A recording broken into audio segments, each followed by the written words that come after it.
સુરત જિલ્લામાં ભારે વરસાદની આગાહીને પગલે જિલ્લા વહીવટીતંત્ર એલર્ટ મોડ પર છે. કલેક્ટર તેજસ પરમારે જણાવ્યું કે 30 જુલાઈએ ઓરેન્જ, 31 જુલાઈએ રેડ અને 1 ઓગસ્ટે ઓરેન્જ એલર્ટ જાહેર કરાયું છે.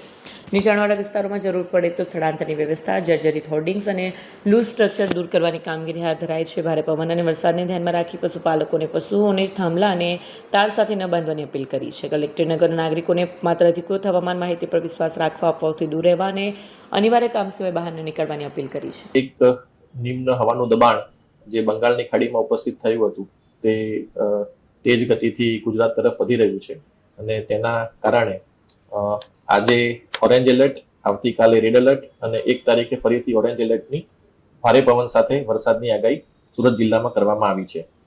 તે સંદર્ભે સુરત મ્યુનિસિપલ કમિશનર દ્વારા તમામ તૈયારી કરી દેવામાં આવી છે.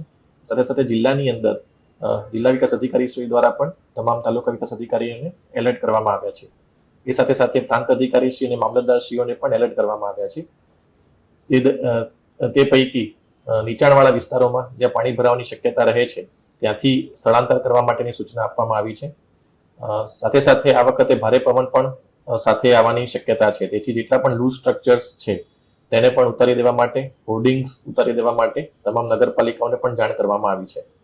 મારી ખાસ એક વિનંતી પશુપાલકોને છે કે આપના પશુઓને આપ બાંધીને રાખો છો, તેથી જ્યારે વધારે વરસાદ આવે અને પાણી ભરાય તો તેવા સમયે તેને તણાવવાની શક્યતા રહે છે.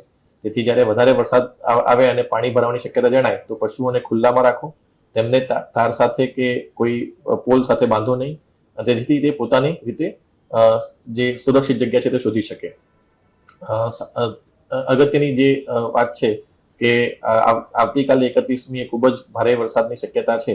તેથી તમામ નાગરિકોને મારી વિનંતી છે કે આપ સતત વેધર વોચ ઉપર નજર રાખતા રહો અને જે પણ IMD નો ફોરકાસ્ટ આવે છે તેને સતત જોતા રહો, જેથી જરૂરિયાત ના હોય તો તેવા સંજોગોમાં આપણે બહાર ના નીકળીએ.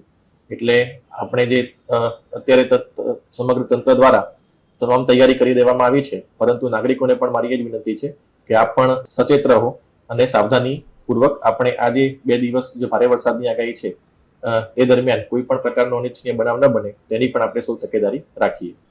અત્યારે હાલ આપણે કોઈ જાહેરાત સ્કૂલ અને કોલેજ અથવા એના માટે નથી કરતા, પરંતુ આજે સાંજે જે પ્રમાણે પ્રેડિક્શન ફરીથી આવશે અને જે ફોરકાસ્ટ આવશે તે પ્રમાણે આપણે